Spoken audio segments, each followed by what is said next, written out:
Series setup. If you're installing your panels in an area with strong sunlight and want to avoid cable clutter, the series setup is for you.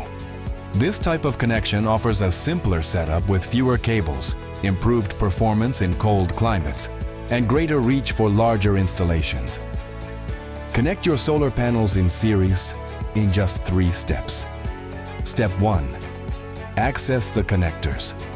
First, locate the MC4 connectors on your solar panels. Step 2. Connect the panels together. Connect the positive terminal of one panel to the negative terminal of the next.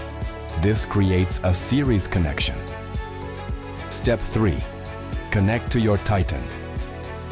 Connect the remaining terminals to the 6-in-1 solar adapter. Then plug it into the solar input port of your Titan or power station. And you're all set. With a series setup, you get the most out of solar power. Higher voltage, lower loss, and reliable, uninterrupted energy.